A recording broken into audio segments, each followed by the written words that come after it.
अंतकालेच मामेव स्मरण मुक्त्वा कलेवरम यप्रयाति समद भावम याती नास्तित्र संशया. पक्षी अंगणी उतरती ते का गुंतोनी राहती तैसे असावे संसारी जोवरी प्राचीनाची. प्राप्त प्रसंगी प्राप्त सेवेसाठी निवडलेला श्लोक हा ग्रंथ श्रेष्ठ ज्ञानेश्वरी यामधील 8व्या अध्यायातील 5व्या क्रमांकाचा आहे. तसंच जगद्गुरु संत तुकाराम महाराजांचा उपदेशपर प्रकरणातील जो अभंग आहे त्या अभंगाच्या 2 चरणाचा आपण चिंतन या ठिकाणी करणार आहोत. तत्पूर्वी काही परिहार देणं गरजेचं आहे.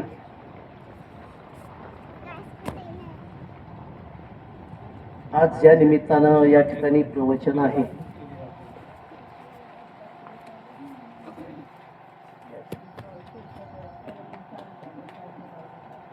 ते प्रवचन कैलासवासी आदरणीय पितृतुल्य असणारे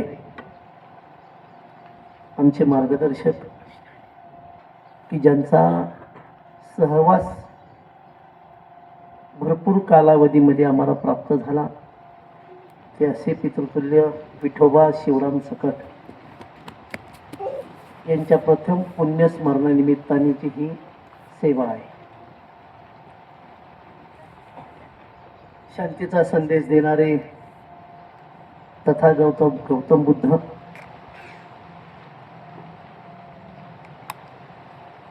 स्वराज्य निर्माण करणारे स्वराज्य संस्थापक छत्रपती शिवाजी महाराज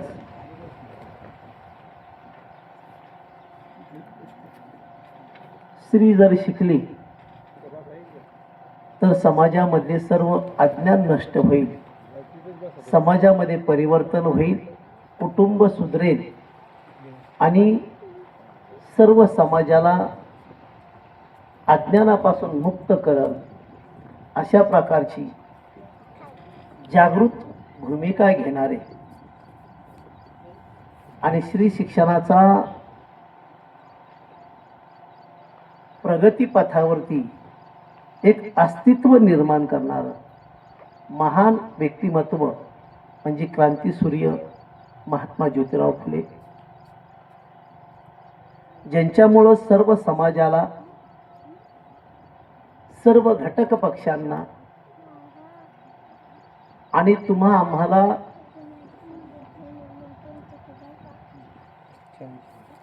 आईच्या पोटी म्हणजे राजाच्या पोटी जन्माला येणारा मुलगाच राजा होऊ शकतो हे अस्तित्व खोडून काढून प्रत्येक जनसामान्य माणूस हा राजा आहे हे या भारतभूमीला ज्या महानायकाने जागृत करून समजावून सांगितले ते घटनाकार संविधानाचे जनक आणि तुमच्या आमचे सर्वांचे महानायक डॉक्टर बाबासाहेब आंबेडकर. 1.5 दिवस शाळेमध्ये गेले, लोकशाहीर झाले, साहित्य सम्राट झाले आणि ज्यांनी आपला भारतातील अलौकिक असं राजाचं वर्णन इतिहास रशिया सारख्या देशामध्ये जाऊन आपला लोकहिताचा सामाजिक दृष्ट्या समाजाचा उद्धार करणारा लोकराजा इतका सुंदर होता हे पवित्र गुणगान करणारे लोकशाहीर अण्णाभाऊ साठे, राष्ट्रमाता जिजाऊ, रमाई माता अहिल्याबाई होळकर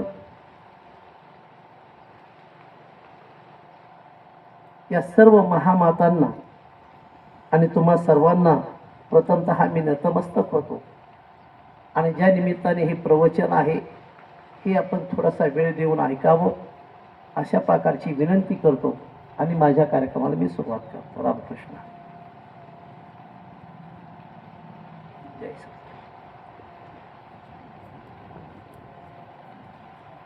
चिंतन ऐकत असताना थोडंसं विचारपूर्वक ऐकलं तर त्या चिंतनाचा गाभा कळेल. ऐकायचं म्हणून ऐकलं आणि लोक काय म्हणतील या भावनेतून जर आपण विचाराकडे पाहत गेलो तर आपल्याला एकही विचार पटणार नाही. माझा उद्धार व्हायला पाहिजे, मला सत्य असत्याची पारख होणं गरजेचं आहे, जागृत होणं गरजेचं आहे. जे हजारो वर्षाचा मी एक म्हणत असतो बरं दादा, तुमच्या पुढे मांडतो मी आज. काही गोष्टी तुम्ही जर अभ्यासल्या तरच तुमच्या डोक्यात येतील, नाही तर काही लक्षात येणार नाही. 331 वर्ष बघा बरं का, लक्षात घ्या मी काय बोलतो. हे 331 वर्ष आपल्या या भारतभूमीवर, या हिंदुस्थानावर मोगलांनी राज्य केलं. पण इथला हिंदू संपला नाही, चिरंजीवी राहिला. त्याच्यानंतर मोगल गेले आणि या ठिकाणी 190 वर्ष, 190 वर्ष लक्षात घ्या, 190 वर्ष या भारतभूमीवर ब्रिटिशांनी राज्य केलं. लक्षात घ्या किती वर्ष, 190 वर्ष.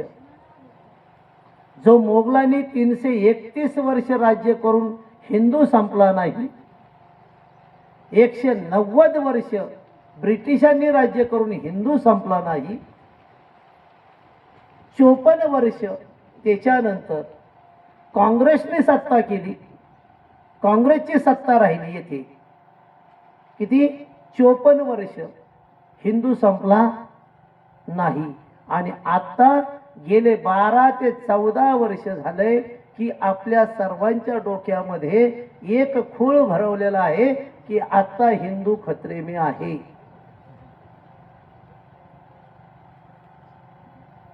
लक्षात घ्या, हे तुमच्या आमच्यामध्ये जाती जातीमध्ये भेद निर्माण करून तुमच्या हातामधील असणारी जी सत्ता घटनेने दिलेली आहे ही कशी तुमच्या हातातून हिसकावून घेऊन मालकी हक्काने आपलं राज्य घडवता येईल हे तुमच्याला, तुम्हा सर्वांना एक आफूची गोळी दिलेली आहे. पण हे कळत नाही.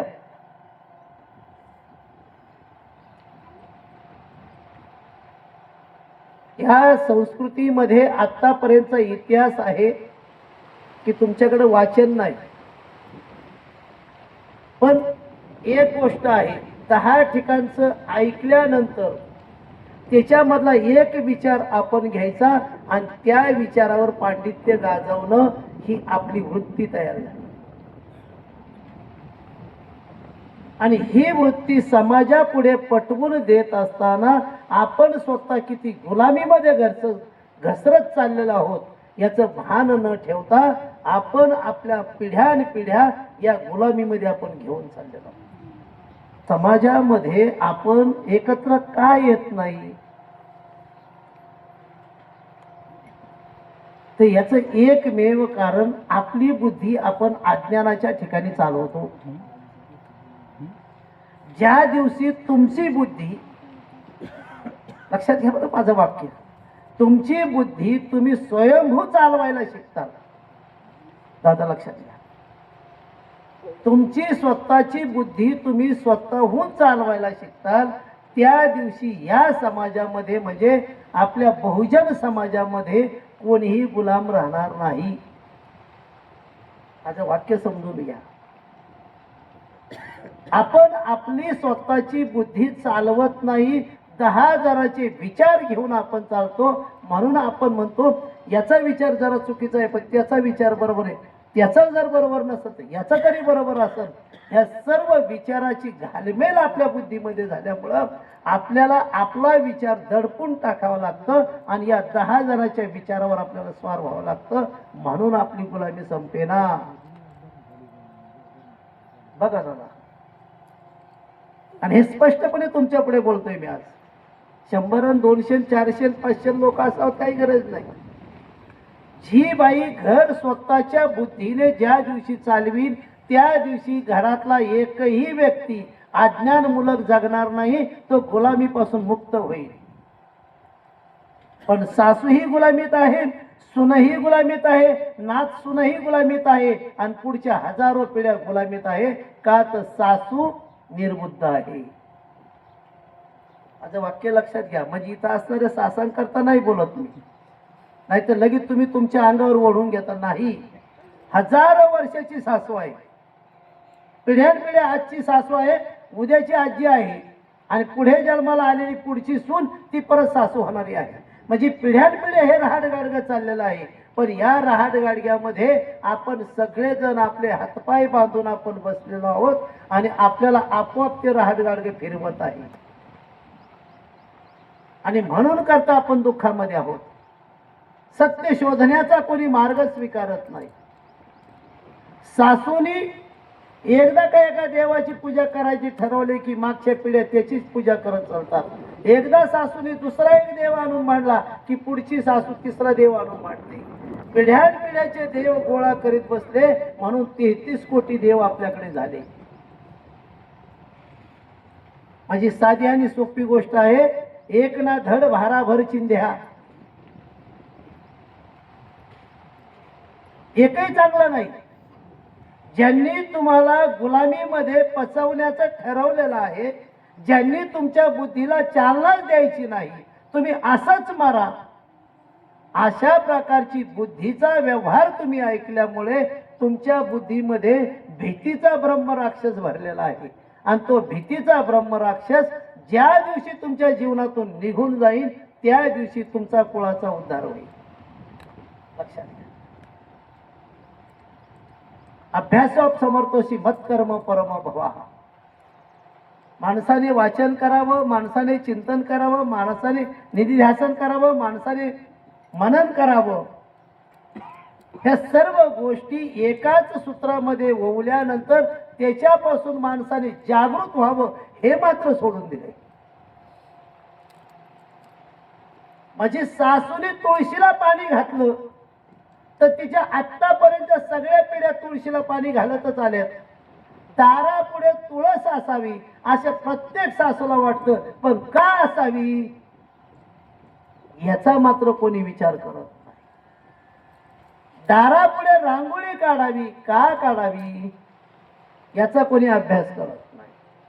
म्हणजे सर्व गोष्टी पिछेशा आगे ढकला, मागून आल्यात त्या तशाच पुढे चालवल्यात, त्याचा अभ्यास कोणी केला. अभ्यास करणं महत्वाचं आहे.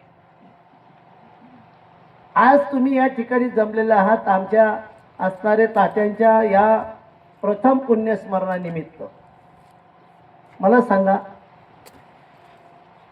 हे प्रथम पुण्यस्मरण आहे, साधी आणि सोपी गोष्ट आहे. हे पुण्यस्मरण करणं का बरं करावं किती लोकांना माहिती आहे. बरं, जर हे नाही केलं तर काय होईल. आता मी माझं उदाहरण देतो बरं दादा.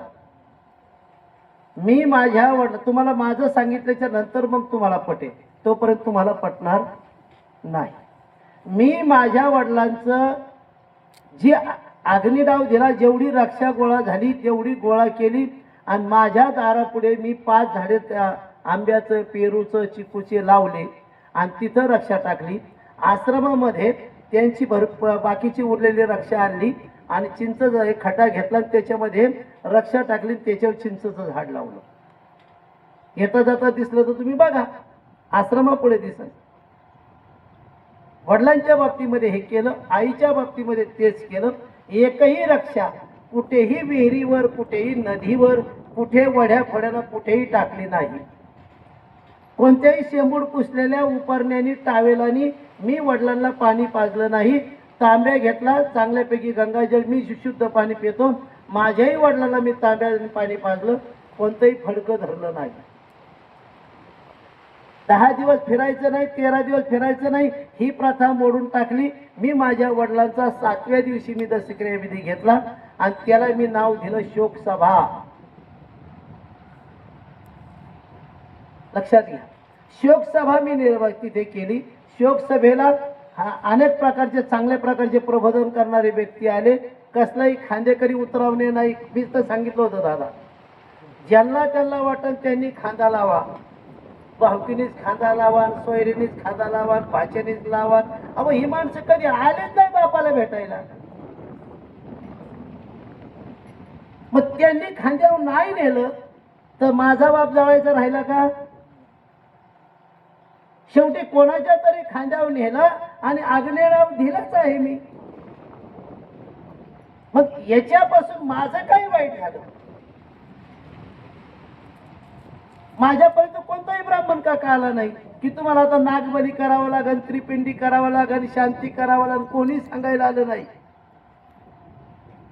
सुंदर असं त्याच्यानंतरच्या ह्या घटना आहेत. वडिलांचे कपडे मी घातले, मला कसलाही दोष लागला नाही. सगळे कपडे मी वापरले, कारण इस्टेट मी वापरतोय त्यांची. त्यांच्या घरात मी राहतोय, त्यांची जमीन जुमला मी खातोय, त्यांनी कमवलेली इस्टेट पैसा अडका मी खातोय. एवढं सगळं खाल्लं आणि आपण अज्ञान मुलग असणार आपण नको त्या गोष्टी फेकून दिल्या. कपडे बापाची फेकून दिली. बापाने दुसरं काही कमवून ठेवलं, जे मला गरजेचं नाही ते मी फेकून दिलं. मग जेवढं गरजेचं आहे तेवढं मी स्वीकारतो आणि जी वस्तू मला लागत नाही ती वस्तू म्हणतो फेकून देतो. मग आईच्या कानातल्या फुलं सुद्धा मी ठेवली नाहीत, कुडकं सुद्धा ठेवली नाहीत. ती वरवड आधी लोकांना माहित पडायच्या अगोदर काढून घेतली. मग हे सर्व जर आपल्याला चालतंय, मग आई वडील का चालत नाही? ज्यांनी हे सगळं तुम्हाला निर्माण करून दिलंय, एवढी सगळी इस्टेट तुम्हाला त्यांनी दिली, मग त्या माणसांना का तुम्ही एखाद्या कोपऱ्यामध्ये ठेवता?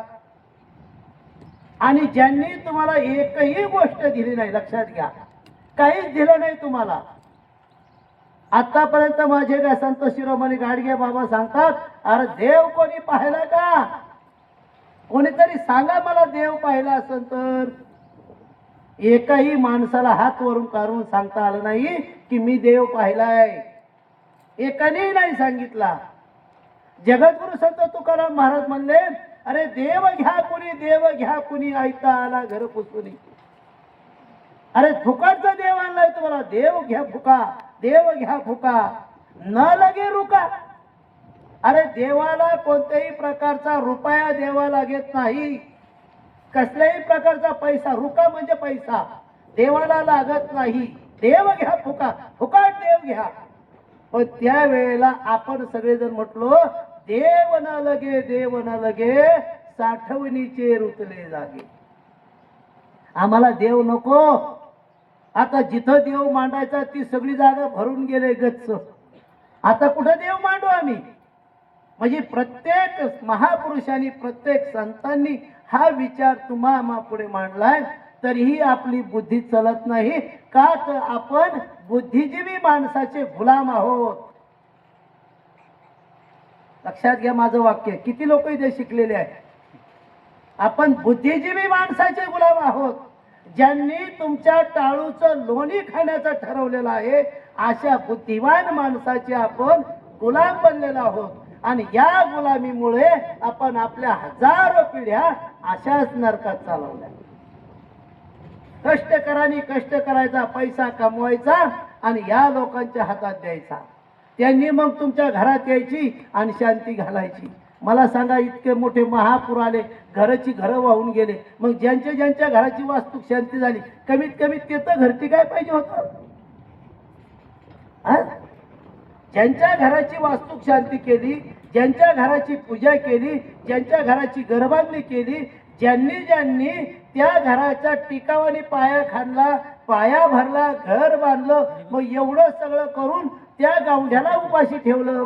वीट वाळूवाल्याला पैसे दिले नाही, सिमेंटावाल्याला पैसे दिले नाही, लोखंडावाल्याला पैसे दिले नाही आणि वास्तू शांती केली. जमेल गाव? जमेल का? हेच याचा अर्थ काम, क्रोध, मद, लोभ, अहंकार या षड विकाराला घरामध्ये घर करून ठेवलं तर ते घर सुखाने नांदेल का?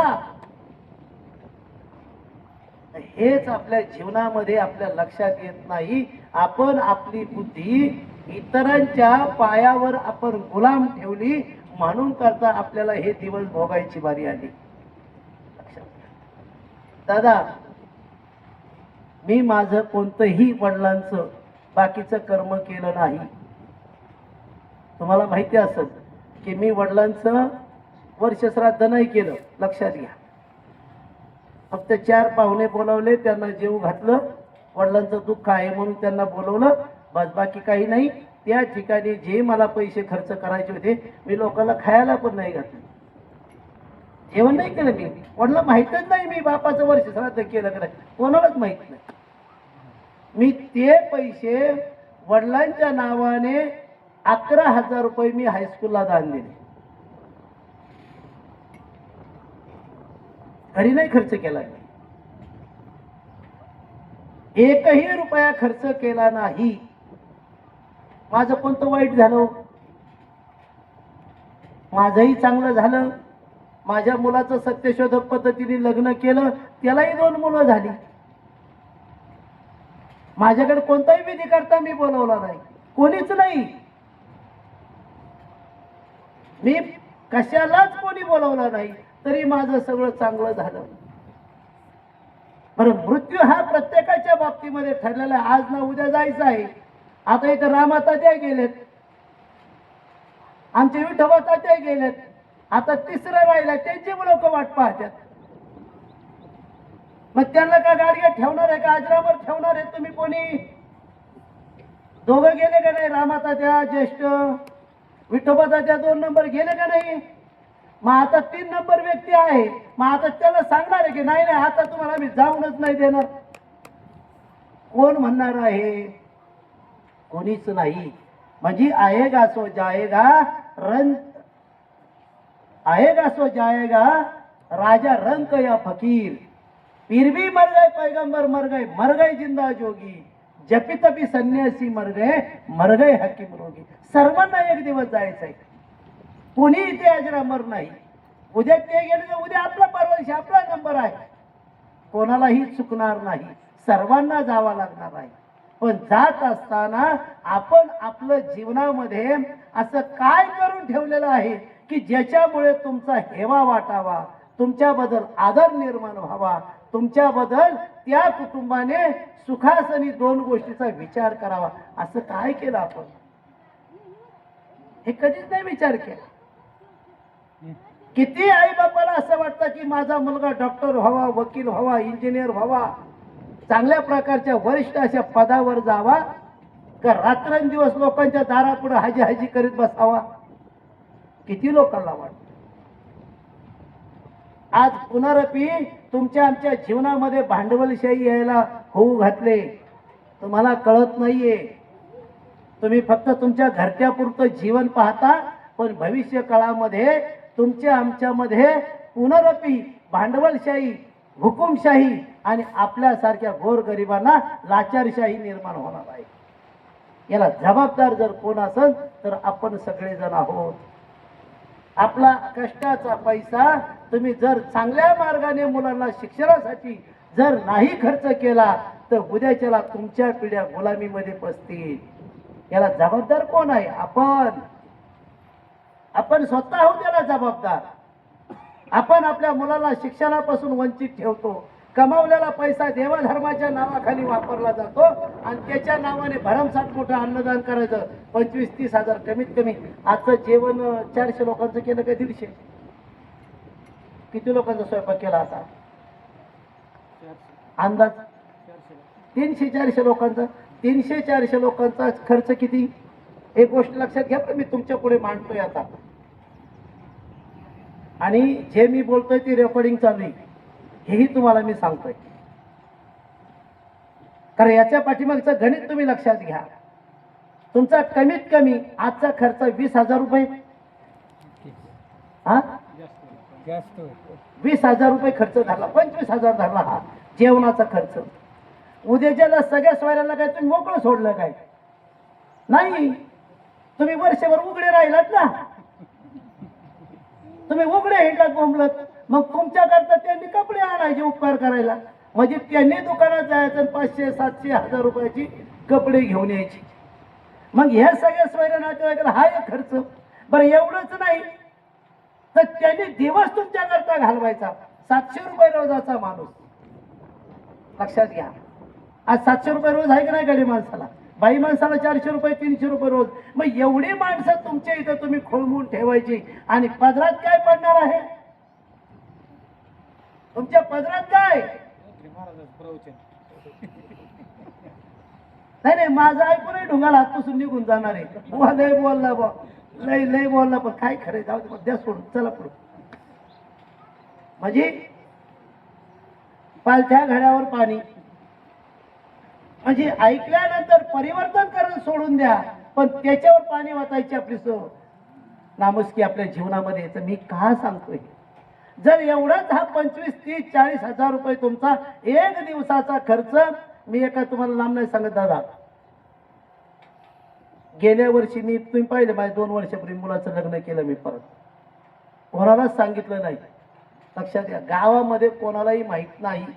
मी लग्न मुलाचं केलं डायरेक्ट काल्याचं बुद्ध पौर्णिमेच्या दिवशी काल्याच्या कीर्तनामध्ये मुला मुलीला हार घातला आणि लग्न लावून दिलं. जे काल्याच्या कीर्तनाला आले ते जेवले गेले निघून. माझं काहीच वाटोळ झालं नाही. माझ्या त्या सुनबाईनी 11वीला 76% मार्क पडले. आता 12वी सायन्सला परत ऍडमिशन घेतलं. काय अडचण आहे? मी का तुमच्याकडे ह्या गोष्टी बोलतोय की वायफाट खर्च एकही रुपये नाही, आहेर नाही, टोपी नाही, काही नाही. दोघांना शिरूला नेलं तात्काळ आणि एक साडी आणि एक ड्रेस घेऊन आलो आणि हार घालून लग्न केलं. भांड नाही, कुंड नाही, काही नाही, काही नाही. कसला ब्राह्मण सुद्धा नाही, कोणीच नाही. मी मंगलाष्टक स्वतः म्हटलो आणि लग्न लावलं. अतिशय खुशीत आहे. माझं कमीत कमी 10 लाखाला घर वाचलं. किती? 10 लाखाला घर वाचलं. सोपं आहे का? किती खर्च झाला माझा? माझा खर्च झाला फक्त 35,000 रुपये. मुलांना इथून उचललं आणि डायरेक्ट रायगडला नेलं आणि छत्रपती शिवाजी महाराजांच्या जवळ समाधीजवळ त्यांना शपथ दिली, आम्ही उभा आयुष्य निर्व्यसनी राहू आणि आम्ही एक पती पत्नी म्हणून उभे आयुष्य कंठवू. कसल्याही प्रकारच्या आमच्या मनामध्ये संशय निर्माण होणार नाही. माझ्याही मनात परपुरुषाची इच्छा निर्माण होणार नाही आणि मी पण कोणत्याही स्त्रीकडे वाकड्या नजरेने बघणार नाही. हा शपथ त्यांना रायगडावर जाऊन दिली. याच्यापेक्षा काय करायला पाहिजे? कोणतंच कर्म मी केलं नाही. मग हे करण्याच्या पाठीमागचा हेतू हाच आहे की शिक्षणाने मला ज्ञान प्राप्त झालं, वाचनाने माझी जागृती झाली आणि समाजामध्ये ज्या गोष्टी परिवर्तनशील आहेत त्याचा मी अभ्यास केला आणि माझ्या कुटुंबाचं जीवन मी घडवलं.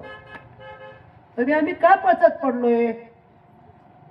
कारण तुमच्या आमच्या डोक्यावरती ज्यांनी जे विचार लादलेले आहेत ते विचार तुम्हाला गुलाम करणारे आहेत आणि त्या विचारामध्ये तुम्ही तुमचा आयुष्य घालवता. म्हणून तुमच्या पिढ्यानपिढ्या गुलामीमध्ये चालल्या. आणि ह्याच्यापासून जर जागृती व्हायची असेल तर आज समाज परिवर्तन होणं गरजेचं आहे, वाचन करणं गरजेचं आहे. आपण आपल्या मुलांना शिकवलं पाहिजे. आपल्यामधला जातीभेद संपला पाहिजे. जातीभेद कधी संपणार आहे? कधी संपणार जातीभेद? ज्या दिवशी तुम्ही शिक्षणाने परिपूर्ण होता त्या दिवशी, ज्या दिवशी तुम्हाला चांगलं वाईट कळायला लागेल, ज्या दिवशी तुम्ही माणूस आहात, माणसंच आहात, तुम्ही सगळी माणसं आहात. जनावरासारखे वागण्यापेक्षा माणसासारखं वागायला शिका. एक साधी ओवी माऊलीची, विषयाचा परिपाडू गोड परमार्थ लागे कडू. लक्षात घ्या बरं, विषयाचा परिपाडू गोड परमार्थ लागे कडू, कडू विषय तो गोडू जीवाशी झाला. म्हणजे खरं बोललं की सख्याईला राग येतो. म्हणजे आम्ही जे सत्य सांगतो ना, हे ऐकल्यानंतर तुमच्या तळपायाच्या अंग मस्तकाला जायला पाहिजे. पण ती आग जाते तळपायाला, ती मस्तकाला, पण ती कशाने जाते? कुभावनेने जाते. ज्या आगीने तुम्ही पेटून उठायला पाहिजे आणि माझा बहुजन समाज इतक्या गर्दीमध्ये पिढ्यानपिढ्या गुलामीमध्ये पचलेला आहे, याच्यातून बाहेर काढण्यासाठी ही आग पेटली पाहिजे. पण तिथं मात्र नादुरुस्त होता, गेंड्यासारखी खाल आपण पांघरली. जे सत्य तुमच्यापर्यंत मांडायचं ते सत्य ऐकण्याची वृत्ती तुमच्यामध्ये जागृत होणं गरजेचं आहे. तर हे समाजामध्ये खूप अज्ञानमूलक आहे. समाज जागृतीच्या दिशेने निघत नाही. दुःख आहे, लक्षात घ्या दादा. म्हणून मी सांगितलं, मी प्रवचन बंद केलेत. नको वाटतंय, कोणाला जाग करता? ज्या समाजाला अजून पिढ्यानपिढ्या दावणीला बांधूनच राहायचं आहे, त्यांना काय करायचं हो? तुम्हाला एक साधी आणि सोपी गोष्ट माहिती आहे का? किती लोकांना माहिती सांगतो मी. गाढवाला जर त्या फक्त खुट्याजवळ नेऊन उभं करायचं, बरं लक्षात घ्या, माऊली सांगते, खुट्याजवळ नेऊन उभं करायचं आणि ते गुडघा आहे का, हात आहे का त्याचा पाय, त्या पायाला फक्त असं फिरवायचं. काय केलं मी? हे पहा, त्या दावणीजवळ त्या गाढवाला नेऊन उभं करायचं आणि उभं केल्यानंतर त्याचा हे पाय आहे, ह्या पायाला फक्त असं फिरवायचं हातानेच. गाढव रात्रभर त्या जागेवरून हलत नाही. दुसऱ्या दिवशी त्या मालकाने जायचं, असा हात फिरवलेला आता फक्त असं करायचं, म्हणजे असं फिरवलं ना, आता जायचं फक्त असं करायचं आणि सोडून द्यायचा हात. गाढव चिंग धूम पळत. ही तशी आपली वृत्ती झाली, तसे आपण आहोत. सत्य आपल्यापर्यंत कितीही मांडलं तरी भीती आणि गुलामगिरी ही तुमच्या मानगुटीवर बसलेली आहे. आणि ती भीती आणि ती गुलामगिरी आणि अज्ञान जोपर्यंत निघून जाणार नाही, तोपर्यंत आपण गाढवासारखे बिगर दाव्याचे बांधलेले आहोत. आणि एवढं कमवलं, एवढं त्यांच्या झोळीमध्ये आपण टाकणार आहोत. ते अज्ञान आपलं दादा.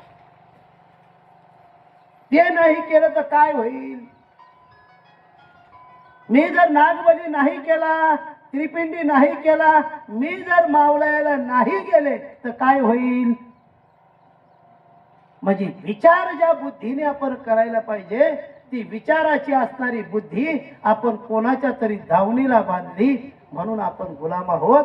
आपण ज्या दिवशी विचार करायला शिकू, ज्या दिवशी सत्य असत्याची पारख आपल्याला होईल, त्या दिवशी आपल्या जीवनामध्ये परिवर्तन झालेलं असं लक्षात घ्या. मला सांगा, आजच्या मुलांना शिक्षणाने नोकरी मिळते का शिक्षण नसणाऱ्यांना नोकरी मिळते? बोला, नोकरी कोणाला मिळते?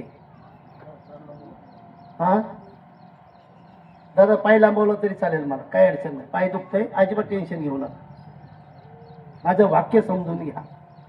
जर घरातली माऊली आडाने राहिली तर ते घर पुढे जाईल का?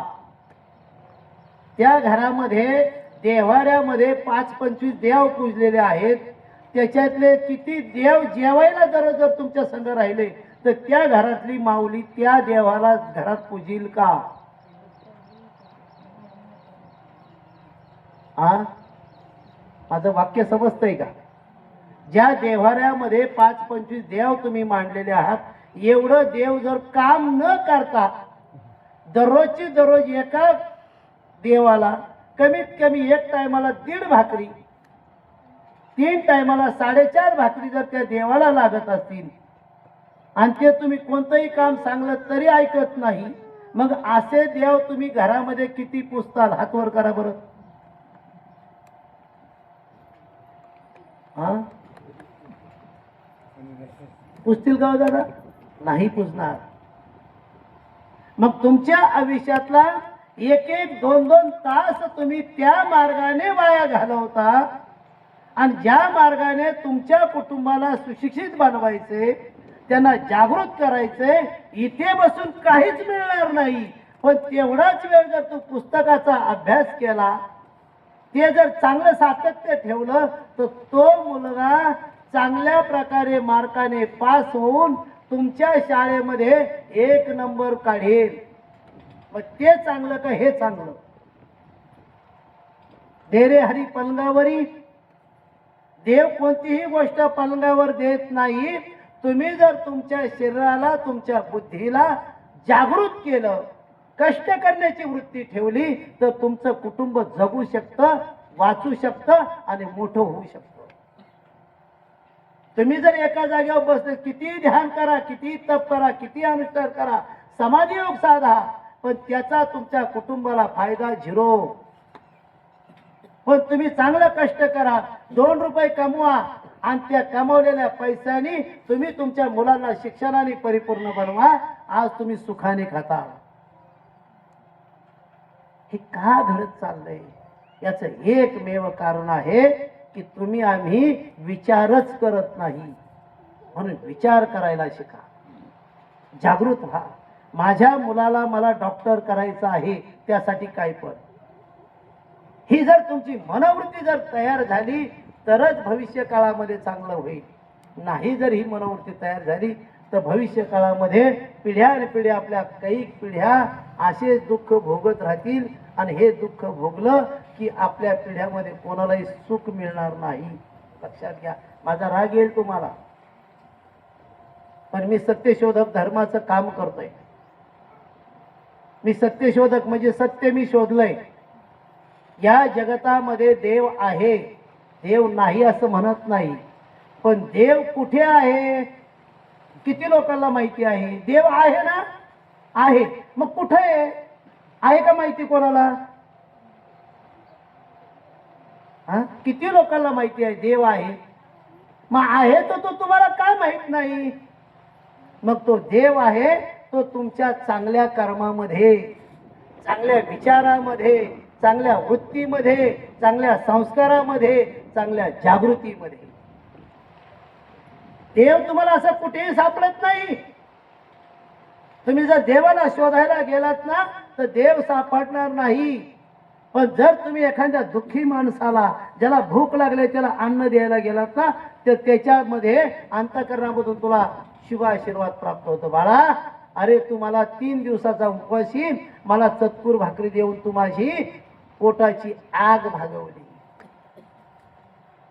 एखादा तडफडत पडलेला आहे, त्याला आज पाण्याची गरज आहे, त्याला 2 रुपयाची गरज आहे, त्याला दवाखान्याची गरज आहे, तिथपर्यंत जर तुम्ही घेऊन गेलात आणि त्या दुःखित माणसाचं संकट जर तुम्ही निवारण केलं तर त्याच्यामध्ये देव आहे.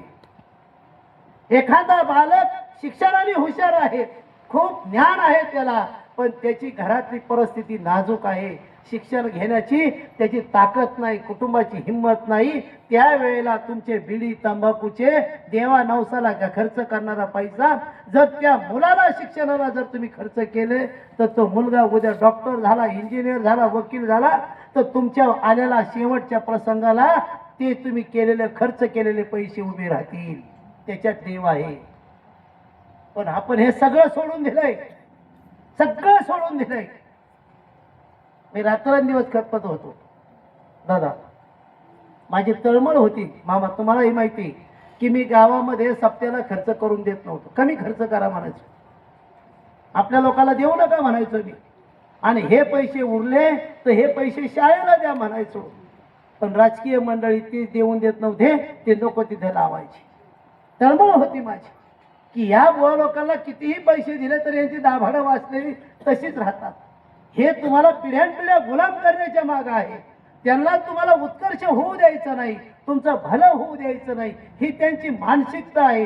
पण तुम्ही आम्ही अजून त्याच्या बाहेर पडना, नको त्या ठिकाणी आपण वर्गणी देतोय. तुम्हाला माहिती का, मी म्हटलं बघाची 12,000 कोटी रुपये, लक्षात घ्या बरं, 12,000 कोटी रुपये राम मंदिरामधून चोरीला गेले साहेब. किती मेजर मामा? 12,000 कोटी रुपये राम मंदिरामधून चोरीला गेले. त्यांना देवानी काहीच नाही केलं. ज्या देवाच्या पादुका एक माणसाने 5 कोटीच्या दिल्या, त्या पादुकाही पळवून नेल्या, तरी देवानी काही नाही केलं. गळ्यामधला 9 रत्नाचा हार राम मंदिरातील सीतामाईच्या गळ्यातला तोही चोरून नेला, तरी काही नाही केलं. इकडे बाळूमामाच्या नावाने 60,000 कोटी रुपये जमीन, मेंढर ही सगळी खाऊन टाकली. त्या ट्रस्टीचंही काही वाटोळं केलं नाही. वैष्णवी देवीचे 5,000 कोटी रुपये ते लोकांनी गुरुवांनी खाल्ले, त्यांचाही काही वाटोळं झालं नाही. आणि मला अजूनही बुद्धी येईना की चोऱ्या करणाऱ्या यांना देव काही करीत नाही, मग तुम्ही तिथं का दान करता? तुम्ही ते दान करण्याऐवजी तुमच्या मुलाला शिक्षणासाठी ते पैसे वापरा. देवाला नवस करण्यापेक्षा मुलाला जागृत करा. बाबा अजून 1 तासभर जास्त अभ्यास कर, मी तुला अजून चांगली वस्तू घेऊन देईन. इथं नवस करा. लेकराला चांगलं खाऊ घाला, चांगलं तुपातलं खाऊ घाला, चांगल्या प्रकारची त्याला अभ्यासाची खुर्ची आणून द्या, त्याला अभ्यासाकरता टेबल आणून द्या, त्याला अभ्यासाकरता कॅम्प्युटर आणून द्या. त्याला जे लागणाऱ्या वस्तू आहेत त्याच्यासाठी खर्च करा. तो खर्च करायला टाकून देतो आणि माझा मुलगा पास झाला म्हणून देवाला नवस करतो. जर पोराने अभ्यासच नाही केलं तर काय करशील तू? काय करता तुम्ही? म्हणजे सत्य असत्याशी झाले पास. सत्य आणि असत्य कळणाच माणसाला, आणि याच्यामुळे आपलं सगळ्यांचं वाटोळं चाललंय. मावलायाच्या पाया पडून पोरं होत नाहीत. देवाला नवस करून कोणतंही घर बांधलं जात नाही. कोणत्याही प्रकारची जमीन जुमला देवापुढे तुम्ही नवस करून मिळत नाही. कोणतीही गाडी तुम्ही देवापुढे पूजली म्हणून तिचा ऍक्सिडेंट थांबत नाही. थांबलाय का? देवापुढे नेली गाडी पूजली, मग ऍक्सिडेंट व्हायचं थांबलाय का? नाही. कारण त्याच्यावर बसणारा ड्रायव्हर जर चुकीचा वागला तर त्याचा ऍक्सिडेंट होतो. तुम्ही कितीही देवापुढे पूजा काही करा, पण तुमचं वर्म चुकलं, संपलं. म्हणून इथून पुढच्या कालखंडामध्ये लक्षात घ्या, जागृत व्हा. अज्ञानमूलक मार्गाने एकही पैसा वाया घालू नका. देवा धर्माला फिरण्यापेक्षा, मी म्हणत असतो, मी आता मागच्या मामाला सांगितलं हिशोबी की देवा धर्माला फिरण्यामध्ये तुम्ही एवढा आयुष्य घालवता आणि शेवटी आहे तेच ते कुठं वाकडं ते वाकडंच राहतं. काय त्याचा उपयोग आहे? कुठं देवा धर्माला फिरता? देवही नाही धर्मही नाही, हे सगळं लुटमार चालू आहे.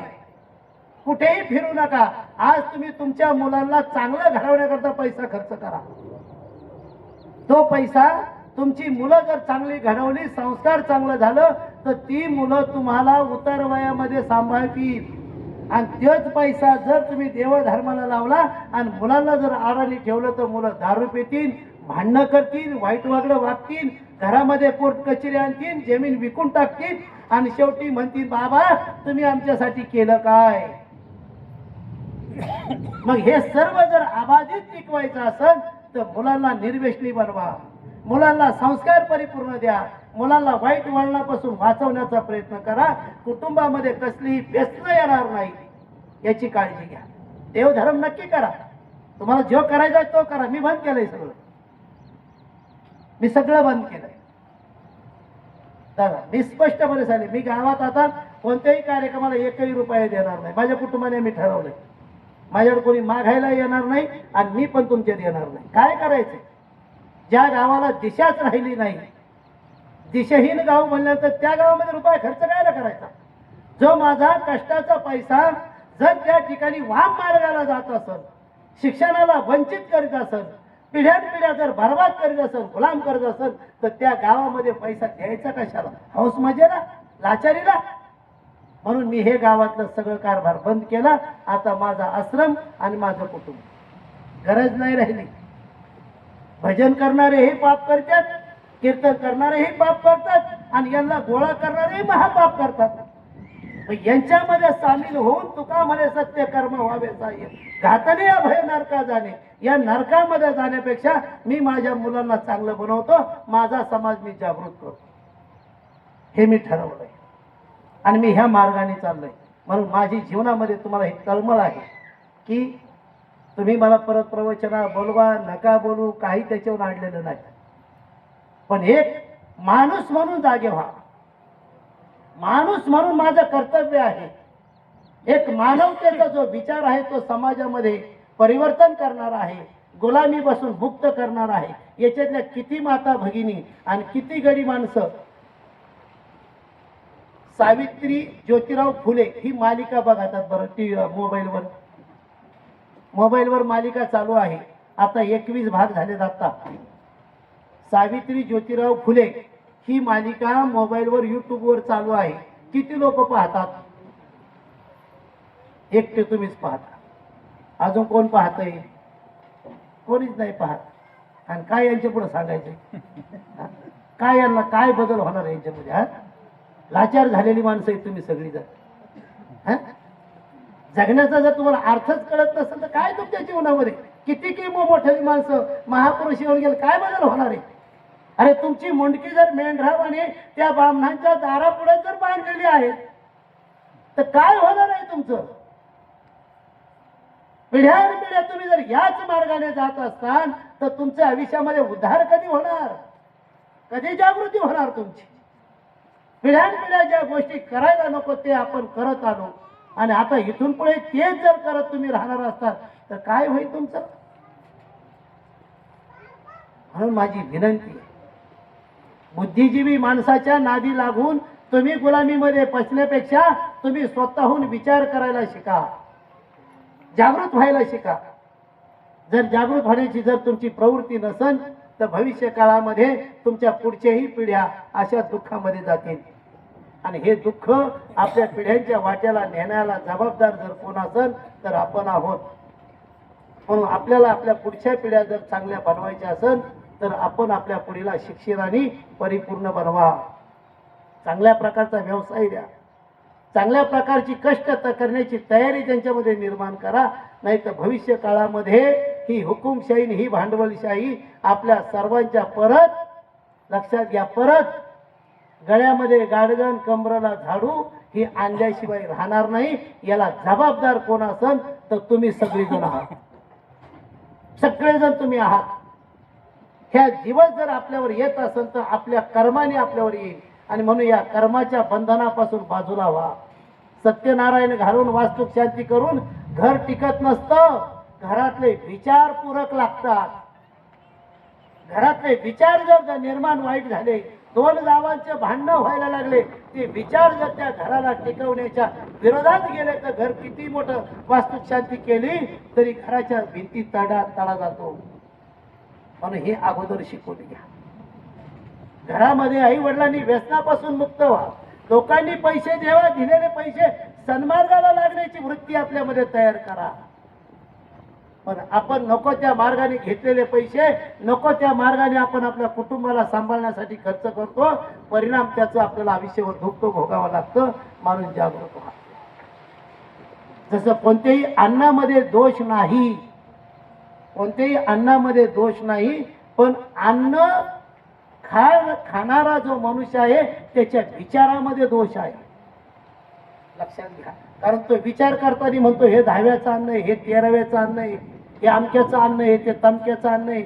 अरे त्याचं तुम्हाला पैसे गोड लागतात ना. जसं महात्मा गांधी असणाऱ्या नोट कोणत्याही प्रकारे आली तरी ती खर्च केली तर त्याच्यापासून चांगलंच होणार आहे, तसंच अन्न आहे. पण आपल्या बुद्धीला गुलाम करून टाकलंय. आता या ठिकाणी मी ते आलो, तिथेही ब्राह्मण काका आलेले आहेत. आम्ही दोघंही चांगल्यापैकी घेऊन जाणार आहे. तुम्हाला सांगणार आहे शुद्ध अन्न नाही, हे अपवित्र अन्न आहे. लगेच वाऱ्यावाल्या उठून म्हणणार हे आम्ही त्याचं अन्न खात नाही. तुम्ही आल्यावर तुझं कोण काय? तुझ्या अंगातली वाऱ्यावाली तुझी अंबाबाई भवानी आई येईल आणि तुम्ही आल्यावर तुझ्या अंगातली भवानी आई कुठे गेली? मग तू पण मारणार आहेस, तुझंही अन्न कोणा तरी खावावं लागणार आहे. मग हे अज्ञान कधी सोडणार? म्हणून वायफाट खर्च करण्यापेक्षा सन्मार्गाचं तत्वज्ञान आपल्या जीवनामध्ये परिवर्तन करणार आहे असं तत्वज्ञान घ्या. 10 ठिकाणी आज तुम्हाला माहित नसेल. दादा मी आता मामाला बापू नानाला मी म्हटलं की माझ्या घरातली एकही स्त्री वडाला जात नाही. आम्ही काही मरायचं राहिलो आहे का नाही? जेवत माझी बायको वडाला नाही गेली मग मी मेलो का? पण ह्या बायांना कळत नाही, कारण वडाला जाणं म्हणजे बायांना गुलाम करणं आहे. गुलामीचं ते स्वरूप आहे. नवरा कसाही दारू पिऊन आला तर त्याच्या नावाने वडाला पुजायला जायचं, दररोज लाथाबुक्या घालायच्या, भांडणं करायची, सगळं काही करायचं आणि वडाची पूजा करायची. अशी पूजा होते का? हेही अजून स्त्रियांना कळणार, म्हणजे ही गुलामगिरी आहे. दुसरी गोष्ट आहे संक्रांत. तुम्ही सगळेजण संक्रांत साजरी करता, मग सगळ्या प्रकारचं धान्य गोळा करता, डोक्यावरून टाकता आणि तिळगुळ द्यायचं ते तेवढ्या पुरतं देतात, परत म्हणता हिचं तोंड पाहायचं नव्हतं पण पाहायची बारी आली. आणि मग तिळगुळ कशाला वाटता? म्हणजे हाही सण तुम्हाला गुलाम करणारा आहे. आणि उद्याचा तुमचा आलेला सण 2 दिवसांनी सण आहे, कोणता आहे? हा, नागपंचमी आहे ना. मग या नागपंचमीला घरामध्ये भावाशी नीट नाही राहायचं आणि वारुळात जाऊन दूध वाचायचं. हा, म्हणजे सख्या भावासंग भांडणं चालू आहे आणि वारुळातून जर बाबा निघला तर हा, मग त्याला मारायला गडी माणसं धावून जातात. अरे भावी ना तुझा घे ना जवळ, मग भीती वाटते. म्हणजे सख्यत्वाचं नातं तोडून टाकायचं आणि ज्या सख्या भावाला भाऊ मानायला पाहिजे ते सोडून द्यायचं, वारुळ्यामध्ये जायचं आणि दूध वाचायचं, लाह्या टाकायच्या आणि त्याला भाऊ मानायचं. हे कुठलं अज्ञान आहे? कुठे होत आपण?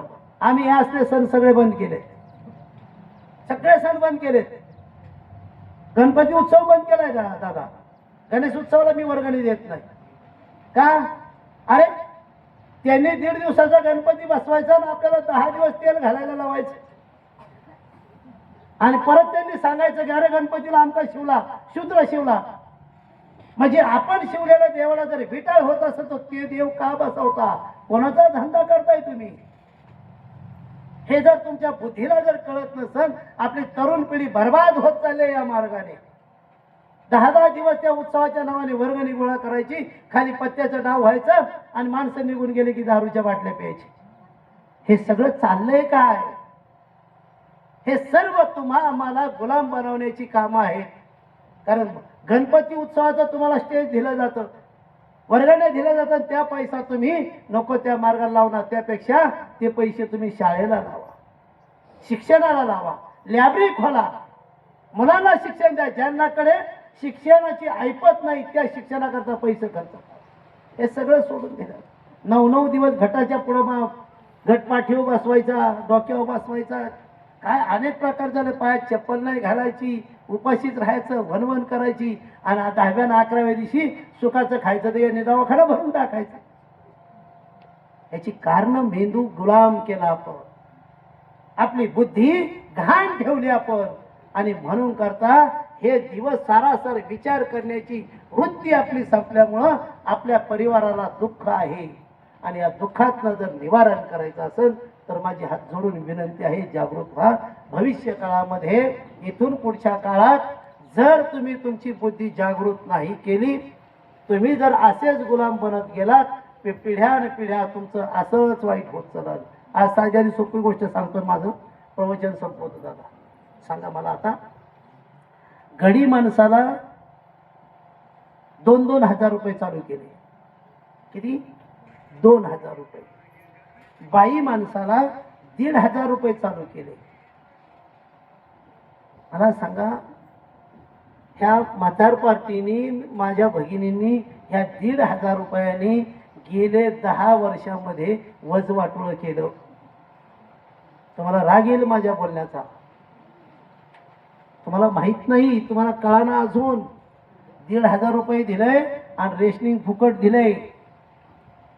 याचा परिणाम असा झालाय की तुम्ही आता आळशी बनलात, रिकाम टेकडे बनलात. कष्ट करायची गरज नाही राहिली. तांदूळ मिळतंय, गहू मिळतंय आणि फक्त तेला मिठेला तर 1,500 रुपये मिळते, 2,000 रुपये मिळतंय. याच्यामुळे कारण म्हाताऱ्यांनी फुकण्यावरही घालवल्यात. परिस्थिती भयानक झाली, तुम्हाला माहित नाही अजून. याच्यावर एकही बुवाबाजी बोलत नाही, एकही व्यक्ती बोलत नाही. याचं कारण तुमच्या बुद्धीला गुलाम केलंय. 1,500 रुपये तुम्हाला मिळाल्यामुळं तुम्ही आता ठासून मतदान तिथे करताय. कोणी कुठेही काही करा तरी मतदान तिथं चाललंय. आणि त्या 1,500 मध्ये भयानक आपला देश. आज मी मगाशी मामाला म्हटलो की ज्या वेळेला वाजपेयी होते त्यावेळेला 85 लाख करोड एवढं कर्ज आपल्या देशावर होतं. बघा बरं का. मनमोहन सिंग आले त्यावेळेला 58 लाख करोड रुपये आपल्यावर कर्ज होतं.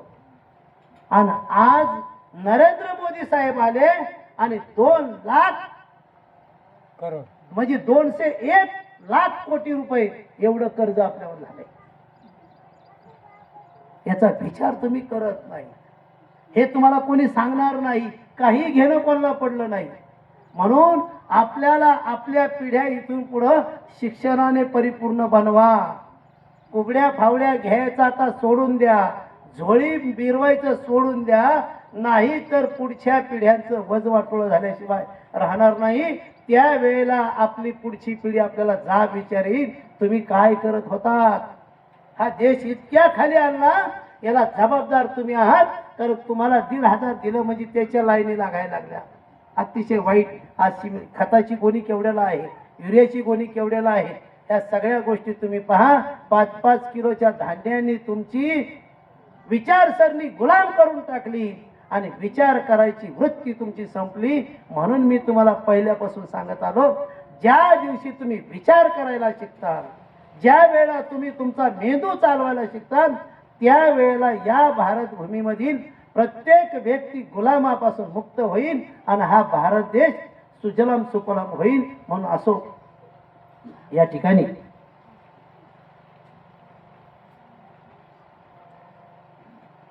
भरपूर बोललो बरं का. कारण याच्यातले 2 वाक्य जरी चांगल्या माणसाने स्वीकारले ना, 2 वाक्य तरी भरपूर झाले. तुम्ही सगळे अशी मारा, काही अडचण नाही, मला काही फरक नाही पडत. कारण काही पिढ्या गेल्यात ना आपल्या गुलामीमध्ये. कोणी तुम्हाला उद्धार करायला सोडवायला कोणीच नाही येऊ शकत. कारण तुम्ही तुमचं वाटोळं तुम्ही करून घेताय, तुमचं वाटोळं तुम्ही करून घेताय. याला तुम्हीच आपण जबाबदार आहोत. म्हणून माझ्यासारखे काही काले मला उद्या लोक म्हणत, हे महाराज कशाला सांगितलं, माऊलीला विचारतात पुढे बाबा, अरे हे कशाला बुवा बोलावला बाबा, यांनी देवा धर्माचं ठेवलं बाजूला आणि हे दुसरंच सांगत बसलं. नाना त्यांना जाऊन कान ठोकणार आहे. इथं हरिपाठ म्हणा ना, इथं भजन म्हणा ना, इथं राम सांगा ना, इथं कृष्ण सांगा ना, इथं आमका देव सांगा ना, तो पांडुरंग सांगा ना, काही सांगा ना, आणि हे काय आम्हाला भडकवायला आलाय. पण हे सत्य आहे. वाजत असे बोंब कोणी न ऐकती कानी, पुढे शिंदळीचे रडतील. म्हणजे तुम्हा आम्हाला हा टोला मारलेला आहे, लक्षात घ्या. पुढे हे आपल्यावर दिवस आहेत आणि मग तेव्हा ठणठाण पाल आपली होऊन बसल, त्या सोडवणारा कोणी नसल. म्हणून जागृत होण्याचं हे गरजेचं आहे. बुवाबाजी आता सोडून द्या, धर्म कार्य सोडून द्या आणि जागृत व्हा. धर्म कोणता आहे? मानवता. तुम्ही आम्ही माणसं आहोत, तुम्हाला मला एकमेकाला गरज आहे, त्या गरजेसाठी उभे राहणं हे आपलं काम आहे. आणि हाच खरा मानवता धर्म आहे. नाही तर इथं जेवण बनवलं, 2 जण म्हणत नाही आम्ही नाही खात त्याचं अन्न, आम्ही नाही खात त्याचं अन्न. आणि आता मला टाइम नाही हो, मला जावं आमच्या तमक्याकडे जायचंय. म्हणजे ह्या ज्या गोष्टी लबाड्या झबाड्या चालल्यात ना, ह्या अतिशय शहाणपणाच्या आहेत. पण पुढे जाऊन ऍक्सिडेंट झाला तर काय करतात? 4 माणसामध्ये बसा, 4 माणसामध्ये 2 घास खायला शिका. जर तुमच्यामध्ये मानवता जर असेल ना, तर तुम्ही सगळेजण एका पंक्तीला बसता. पण तुमच्यामध्ये स्पृश्य अस्पृश्याची जी काही विवंचना आहे ना, याच्यामुळं अधोगती चालू आहे. आणि ही जर मोडून काढायची असेल तर आपण सर्व मानव एक आहोत. सर्वांना समानतेचा अधिकार आपण प्राप्त व्हावा आणि आपली सर्वांची कुटुंब सुखी व्हावा, हीच भावना व्यक्त करून आणि अनुषंगाने म्हणून एक गोष्ट सांगतो. ऐकायची तयारी आहे तुमची? हा, ऐकायची इच्छा आहे का? ओके, आता ऐका. खूप सुंदर असं एक निर्मळ असं उभं आयुष्य, कोणाचं कधी वाईट नाही करणार, कोणाबद्दल दुर्भावना नाही, कोणाशी कधी भांडण तंटा नाही, आपापल्या कष्टामध्ये आणि आपापल्या कुटुंबाकरता जगणारा असं एक छोटंसं गाव होतं. आता ही आटपाट नगरी म्हणतो ना, मला दृष्टांतामधून सिद्धांत सांगायचा आहे, लक्षात घ्या. म्हणून दृष्टांत सांगतो. सुंदर गाव. त्या गावामध्ये कसलं व्यसन नाही, त्या गावामध्ये कधी गेलं तर बिडी काडी मिळत नव्हती, त्या गावामध्ये दारू मिळत नाही, कधी त्या गावामधली कधी सून पळून गेली नाही, कोणी एखाद्या सुनाने कधी आत्महत्या केली नाही, कोणी एखाद्या सुनाने कोणाचाही प्रपंच उद्ध्वस्त केला नाही. असं सुंदर गाव की ज्या गावामध्ये आई वडिलांना देव मानणारी, त्या गावामध्ये साधारण सर्वसाधारण एकत्र माणसं जमली की 2-5, 4-5 अभंग म्हणणार, 10-20 लोक ऐकणारी. कधी जर त्यांची एखादी बैठक बसली तर त्या बैठकीमध्ये लोक जमली तर त्या ठिकाणचा असणारा मोहरक्या म्हणजे कारभारी जे सांगल ती सगळेजण ऐकणारी. जर भांडणतंटा झाला तर गावाच्या तालुक्याला कधी त्या गावाचं गाव पण सोडून कधी एकही तक्रार तालुक्याला गेली नाही.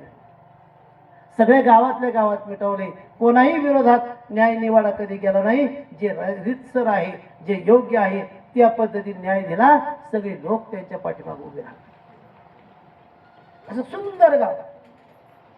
आणि कालांतराने योगायोगाने असं झालं, शेजारच्या गावांनी भरमसाठ संपत्ती, खूप संपत्ती, खूप खूप संपत्ती, पण घरामध्ये सासू सुनाचं जमत नाही. घरामध्ये मुलगा आणि बाप एकत्र बसत नाही. गावातल्या कारभाऱ्याची गावातली लोक ऐकत नाही. भांडणतंटा मिटवायला येशीवर गेल्याशिवाय जमत नाही. असे हर प्रकारची शेजारच्या गावांनी भयानक अशी परिस्थिती निर्माण होती. लक्षात घ्या, कोणीच कोणाचं ऐकत नाही. आईबाप मुलं एकत्र जेवायला बसत नाही. अतिशय शोकांतिका, वाईट दिवस. ह्या गावामध्ये अशी वातावरण, त्या गावाने तसं वातावरण. परिणाम तिकडच्या बाकीच्या गावांनी भरपूर पाणी, मुबलक पाणी, आणि या गावामध्ये पाणी पेयापुरतं सिजनेबल फक्त असेल तेवढी शेती करणारं गाव. पण तरीही तेवढं असणाऱ्या त्याच्यामध्ये कुटुंब एकमेकाला सांभाळणारं गाव, की माझ्याकडे जर थोडंसं वाढवा पिकलं, एखाद्याचं जर घर उपाशी असत तर त्याला आधुली शेर त्याला द्यायचं नेऊन आणि त्या कुटुंबाला जगवायचं. पण दादा हे गाव सोडून जाऊ नको बाबा, हे गाव चांगलं आहे रे दादा, लांब जाऊ नको, बिघडशील, वाईट होशील. अशा प्रकारचं ते छोटंसं गाव त्या कुटुंबाला धरून होतं. कुटुंब खूप छान, खूप सुंदर असं छोटंसं 5-50 घरांचं कुटुंब. आणि बाहेर गावं सगळी 1000, 2000, 500, 300 उमरा असणारी गावं. पण त्या गावामध्ये अंधाधुंद वातावरण. कोणीच कोणाला सांभाळेना. आई बापांना सांभाळत नाही. सासू सुनाची भांडणं झाल्याशिवाय राहत नाही. घरामध्ये अन्न मुबलक आहे पण खाता कोणालाच येत नाही. मुलं व्यसनाधीन झालेली आहेत. कायमस्वरूपी भांडणं गावामध्ये चालू आहे. अशी गावं लक्षात घ्या. आणि योगायोगाने या गावावर 1 नाही, 2 नाही, 3 दुष्काळ अशी परिस्थिती निर्माण झाली. 1 दुष्काळ नाही, 2 दुष्काळ नाही, 3 दुष्काळ पडले. आणि मग परिस्थिती अशी निर्माण झाली, आता करायचं काय? गावामध्ये आता कोणाकडेही अन्न राहिलं नाही. आणि मग हळूहळू जी बाकीची गावं होती, ह्या गावातली माणसं चायपाई करून एकेकाने आपलं घर सोडून दुसऱ्या गावामध्ये आपली वस्ती बसवली.